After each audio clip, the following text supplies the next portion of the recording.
ಈಗ main problem ಏನಂತಂದ್ರೆ the education system ಅಲ್ಲಿ ತೊಂದರೆ ಇದೆ. ಈಗ ಫಾರ್ ಎಕ್ಸಾಂಪಲ್ ದೇರ್ ಆರ್ 25,000ದಿಂದ ಜಾಸ್ತಿ ಯೂನಿವರ್ಸಿಟಿಗಳು ಪ್ರಪಂಚದಲ್ಲಿದೆ. ಗೂಗಲ್ ಮಾಡಿ ನೋಡಿದ್ರೆ ಸಿಗತ್ತೆ ನಿಮ್ಗೆ. 25 ಅಂತಾರೆ, ಇನ್ನೊಂದು 30,000 ಮೇಲಿದೆ ಅಂತಾರೆ. ಒಂದೊಂದು ವಿಶ್ವವಿದ್ಯಾಲಯದಿಂದ ಸಾವಿರಾರು ಪದವೀಧರರು ವರ್ಷ ಆಚೆ ಬರ್ತಾ ಇದ್ದಾರೆ. ಎಲ್ಲರೂ ಏನ್ ಮಾಡ್ತಿದ್ದಾರೆ, ಅವ್ರ ಪ್ರಪಂಚಕ್ಕೆ ಹೋಗಿ ಏನೋ ಒಂದು ಕೆಲಸ ಮಾಡ್ತಾ ಇದ್ದಾರೆ. ಅದರಿಂದ ಅವ್ರು ಮಾಡೋ ಕೆಲಸದಿಂದ ಸಮಾಜಕ್ಕೇನೆ ಏನೋ ಒಂದು ಉಪಯೋಗ ಆಗಲಿ, ಅವರ ಜೀವನ ಶೈಲಿ ಚೆನ್ನಾಗಾಗ್ಲಿ, ಚೆನ್ನಾಗಿ ಸಮಾಜ ಚೆನ್ನಾಗಿರ್ಬೇಕು ಅಂತಲೇ ಮಾಡ್ತಾರೆ. ಯಾರು ಕೆಟ್ಟದ್ದೇನು ಮಾಡೋದಿಟ್ಟು ಹೋಗೋದೇ ಇಲ್ಲ.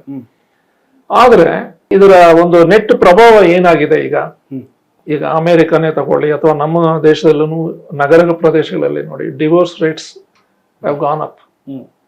ಅಮೆರಿಕದಲ್ಲಿ 60% ಅಂತ ಹೇಳ್ತಾರೆ. ಈಗ ಅದೇ ಈ ಪಾಶ್ಚಾತ್ಯ ದೇಶಗಳಲ್ಲಿ ಎಲ್ಲ ಇರೋ ಅಂತ ಸಮೃದ್ಧಿಯಾಗಿರೋ ಅಂತವ್ರು ಕೂಡ ಇಬ್ಬರು ಜನ no 2 people can stay together, no 2 people trust each other. ಈ ತರ ಒಂದು ಜೀವನಕ್ಕೋಸ್ಕರ ನಾವು ಇಷ್ಟೊಂದು ಯೂನಿವರ್ಸಿಟಿಗಳು ಮಾಡಿ ಓದಿಸಿರೋದು.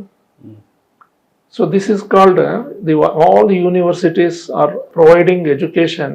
It's called survival education.